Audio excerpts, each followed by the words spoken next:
Hey guys, welcome. Now, there's a lot going on. We had Mercury go retrograde on the 10th. On the 11th, Jupiter entered Aries. So Jupiter is now working with Aries. And 13th, where we're at today. Now, on Sunday, we have a total lunar eclipse in Scorpio. And then we enter Gemini season. So let's just talk about what's happening quickly. There's going to be a lot of messages. We're going to try to break them up over the next little while here, the next little bit. So as we found out, we're healing our perceptions, working with the moon, shape-shifting, honoring the cycles, the seasons, the rhythms of creation, the four directions, the four elements. And of course, we know that we're going to work with spirit and ether when we do this and expand it with source. Source energy, the sun. Illumination, growth. This is connected to the Two of Cups, the meeting of the sun and the moon in the creation of love, a deeper love from within to without, and expanding from without to within.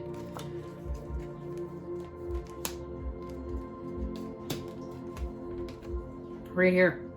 And we're going to get deeper into this. I have a channel message. We're not going to share it today. We're going to share it next time. And we're going to break this down further for our total lunar eclipse in Scorpio, okay?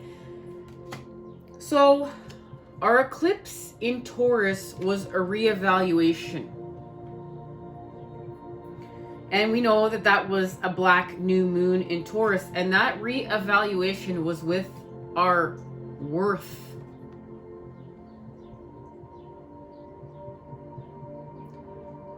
And what's really going to help us with this is the fact that Jupiter and Aries are now working together, because Aries is the self. Expanding with self and healing with self. And look, we're not going to twist this. This isn't narcissism. This is, we're expanding with the self. We're healing with the inner child. We're healing with our lower vibrational impulses. We're expanding with our instincts. And knowing, like, really taking our impulses and expanding our instinct with that. Because our instinct is connected to what's lower and higher vibed. It's part of the gauge, the center point, the gauge of the heart. And we're going to get more into this in channel messages. So please meet us there when we get there. Now, what we're doing is we're cultivating our worth with Taurus season. Now, soon we'll enter Gemini, and we'll talk about that within a minute. So, this Taurus eclipse, and it was a partial eclipse, and it was a black new moon because it was a second new moon in the month, is connected to working now with Scorpio, our lunar eclipse, total lunar eclipse. And this creates a blood moon. And we'll get further into that when we meet up for that reading. So we're going to investigate now, because we're cultivating our self-worth. We're going to investigate.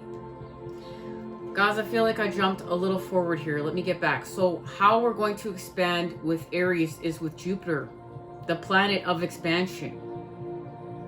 And we will get deeper into that when we meet up again next time. We're gonna talk about Aries. We're gonna talk about Jupiter.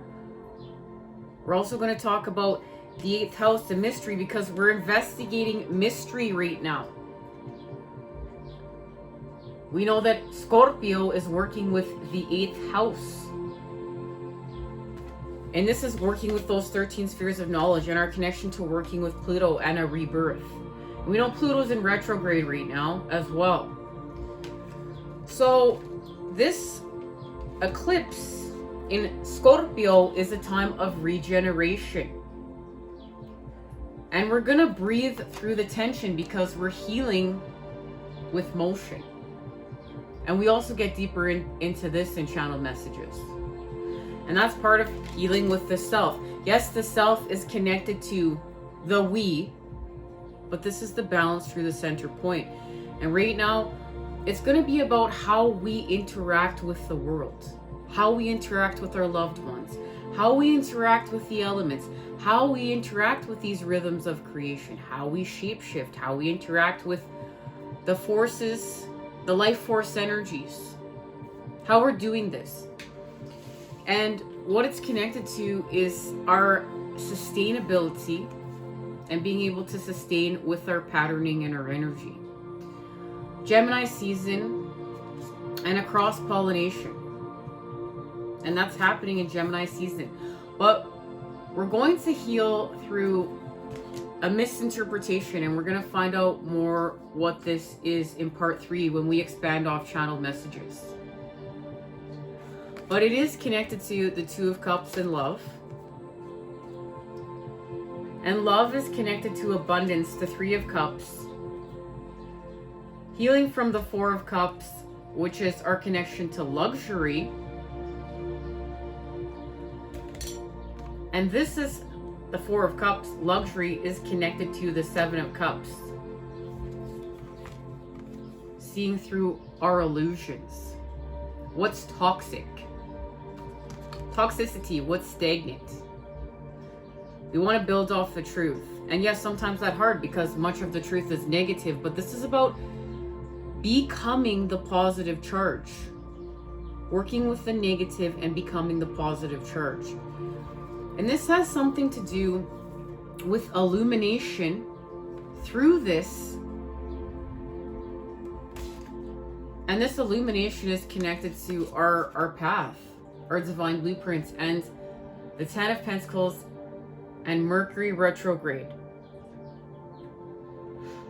And this is allowing us to heal from lust at a whole new level, activating with the Queen of Wands, working with our pineal gland, our passions, our flame, the father and the mother, because it's the queen, and we know the father because it's fire, the moon. And much is said within this moon representation here.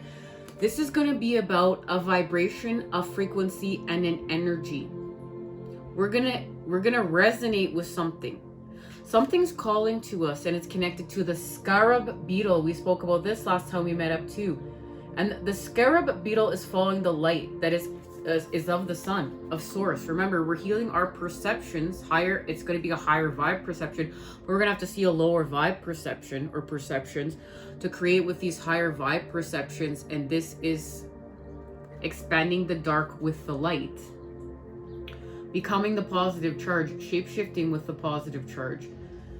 And using our toxicity as fuel to get to where we're going, or literally moving our shit out of the way to get to where we're going. I love that we also have here the two lighthouses to represent the connection to our counterparts. The sun and the children. And this is our connection to the lovers. And we get deeper into this in part 2, channeled messages as well.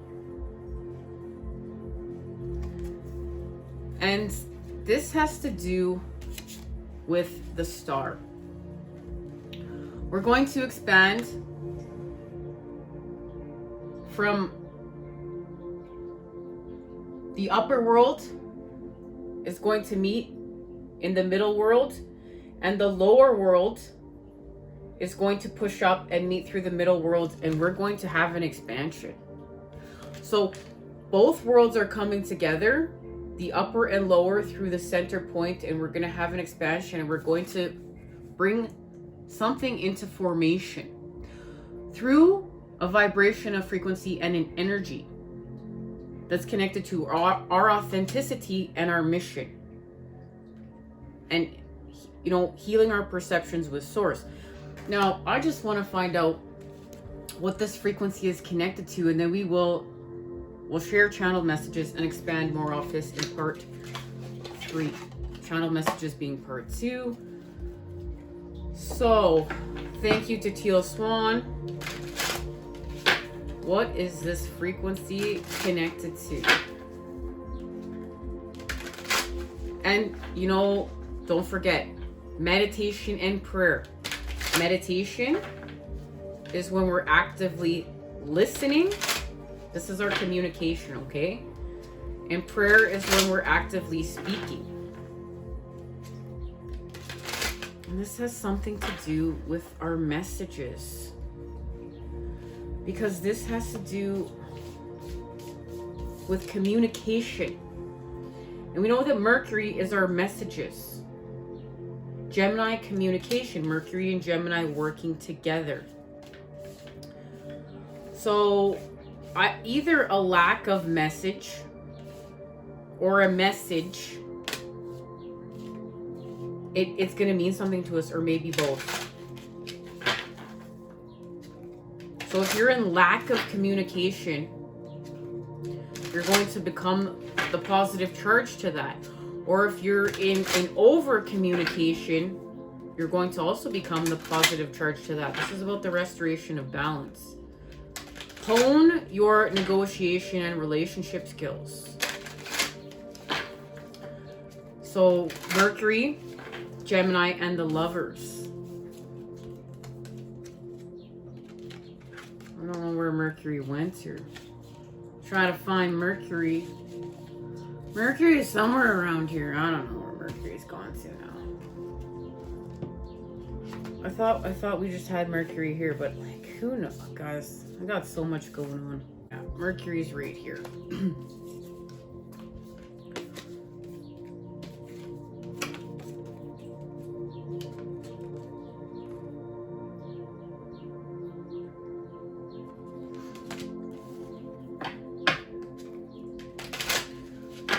So these messages are going to be about love. About love. And how to expand with the masculine and feminine, the positive and negative, the matter and the energy.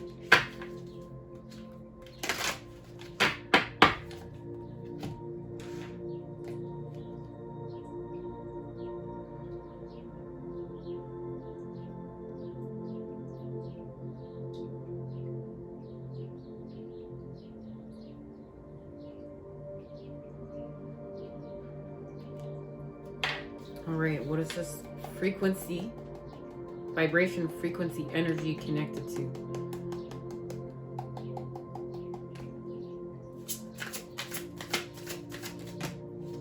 There it is.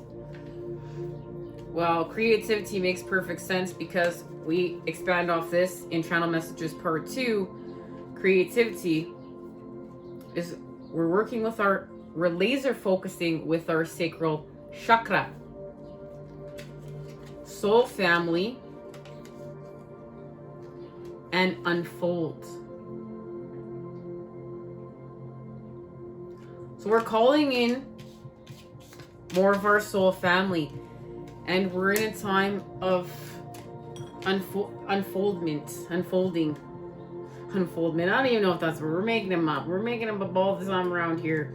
We're in creation, creating anew. Take a step back and let things unfold as they may. The person or thing within question needs some space. Pause in order to carefully consider what to do next. It does no good to try to force a seed to sprout. If you step back, it will present itself in due time. So, this is right on key and on point in alchemy of the words, on point to what we're going to discuss in channel messages. We're in formation with seed energy, and we're not gonna force this formation with this seed energy. All right, guys, I'll see you there. Part 2, and we'll expand off that in Part 3. I love you.